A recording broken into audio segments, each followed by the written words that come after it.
Thank you very much, Mr. President, for having us this morning. You just won re-election. You got re-elected. The people have given you the mandate. What is the vision? What do you want to do in the second or fresh term?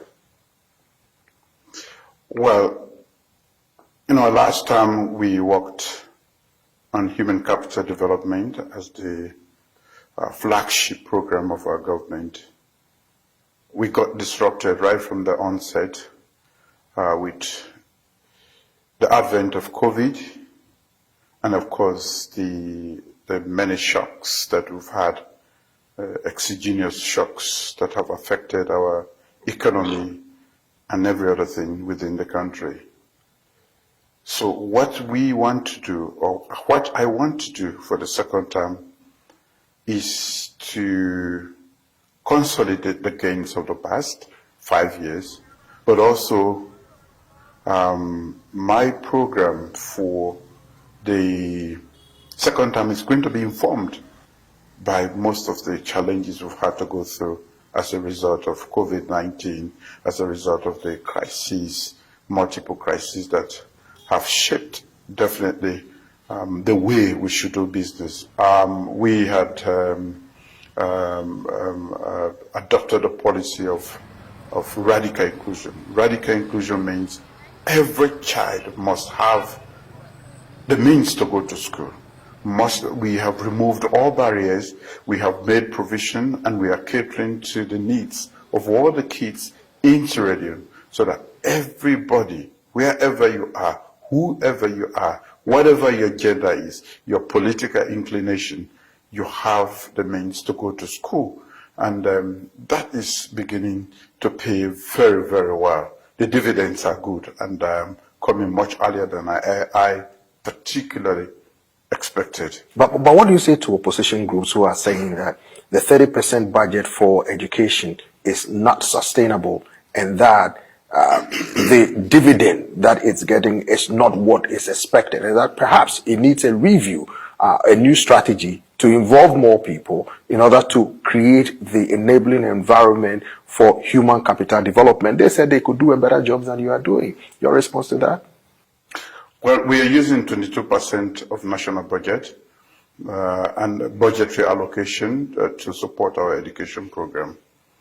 The opposition does not have a program. They've never had one. And even when we've come up with the program for this term, they've not brought any alternatives to that. Even in the last election, they never came up with any alternatives to what we're doing. They don't like education at all, not. How?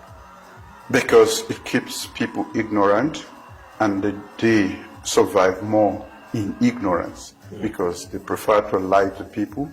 They prefer for people not to question or interrogate their policies. We believe that education is the smartest investment in people. And so, what is the alternative? Bringing more people. How do you bring more people? When we employed teachers, they said the payroll, the wage bill is too high. But we have to bring in new teachers to be able to cope with the numbers and to be able to improve on quality. So there's enough very good justification. And in the 21st century, the best investment is human capital development.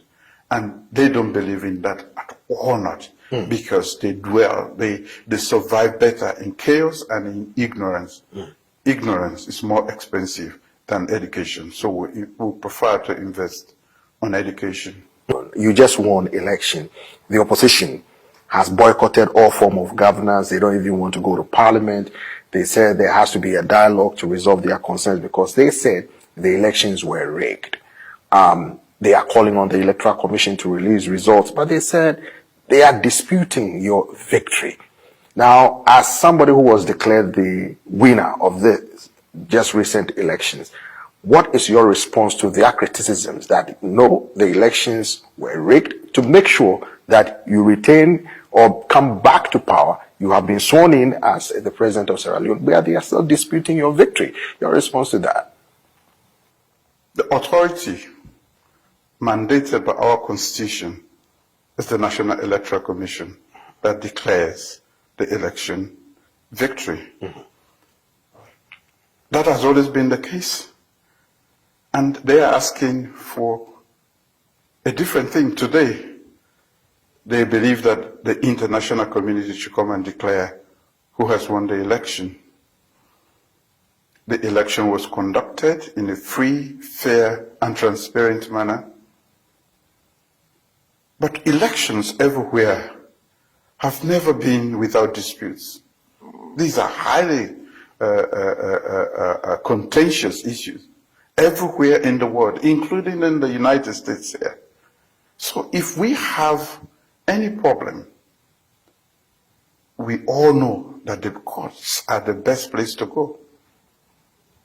They have refused to go to the court because they don't have no locus. They don't have anything to present to the courts.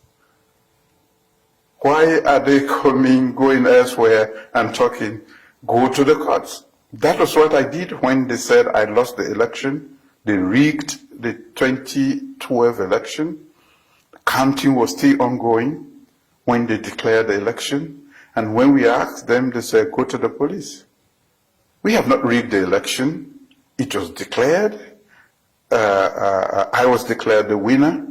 And we were expecting that if they are living in a rules-based society like ours, where the rule of law is definitely the way to go, they should have gone to the courts, but they have refused to go to the courts. Every party had a representation at all the polling stations. They have compiled the results, that is the Electoral Commission. You have your results. It was all signed off at every polling center and station.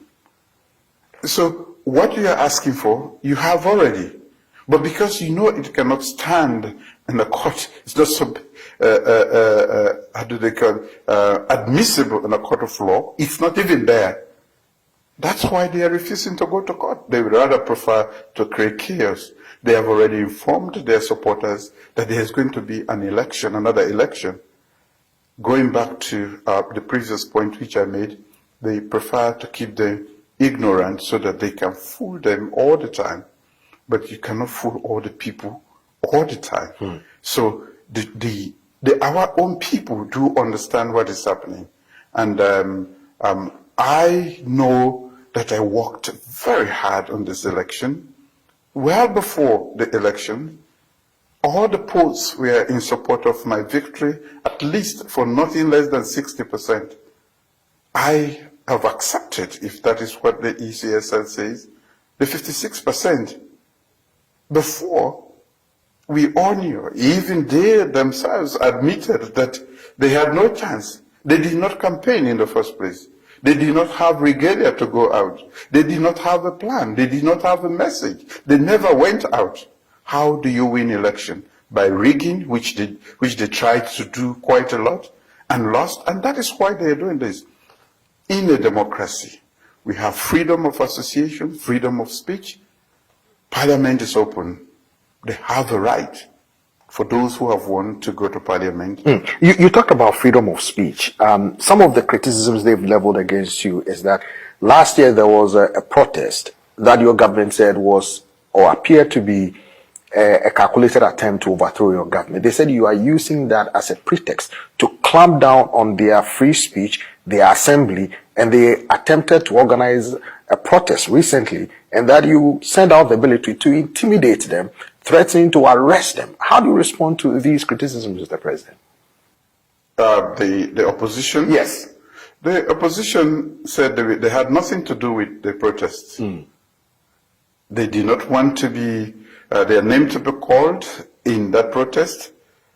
But we know that because they cannot get the people out for genuine reasons to support their own claim that they won this election, they would rather prefer to work from the back. They have worked very hard to mobilize people. The last protest, they called it protest. When they came out, as I've always said, anarchy, terrorism is their tactic. and they killed 5 policemen in less than a day, and which led to serious challenges. They looted and they were going for the seat of power. That is not protest. Protests are done with placards, with a clear message as to why they are protesting. They had pistols and guns, they had machetes and the other implements to hack people to death. That is how they killed 6 policemen. You cannot call that a protest. But they still hide behind that. We are saying if you want to protest, there are clearly laid out rules, and go through that, and we know that you are in charge of the protest. Should there be any problem, then you, with the protest, either it becomes a nuisance to order or public order, then we have you to be responsible, or the group to be responsible. They've never done that. Rather, they would prefer most of the members of parliament were involved in organizing this. They prefer to use criminal gangs to come out and to instill fear. That's why I say they are using more of terrorist tactics than actually protesting. Mr. President, you just assembled cabinet ministers. You had female, a percentage of female young men and women that you got into your administration. Some are 40 years or younger. Some people are wondering what the message is here. 70% are here of your old ministers. You did not get them involved. People are saying these new people do not have the experience.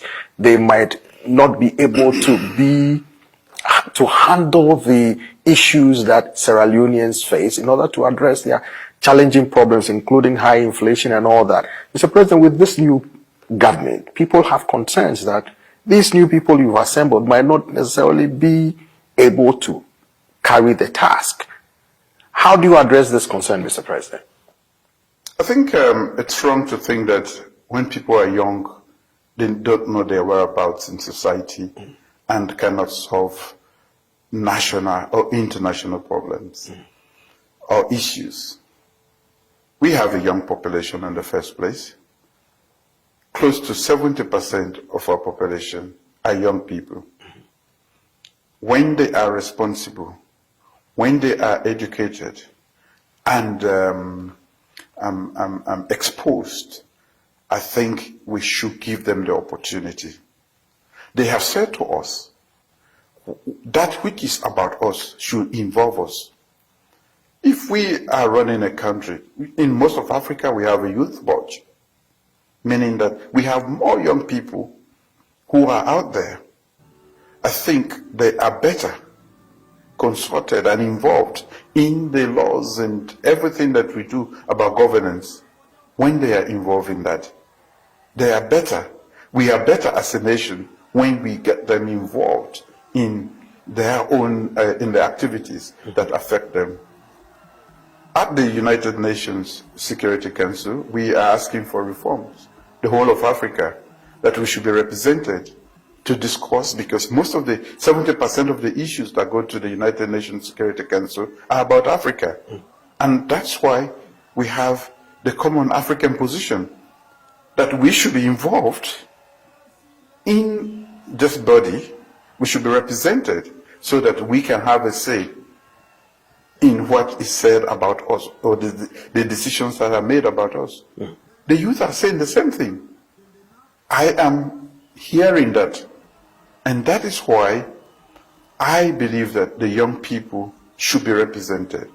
But quite apart from that, looking at the politics of Sierra Leone, I was only in my 20s and I had just come out of high school when I joined the military. When I was at the helm, the major decisions I made today still reverberate in that. We are still, the decisions I made about peace, about democracy, still inform the trajectory the Sierra Leone is moving on. I was younger than almost all of the people I've appointed.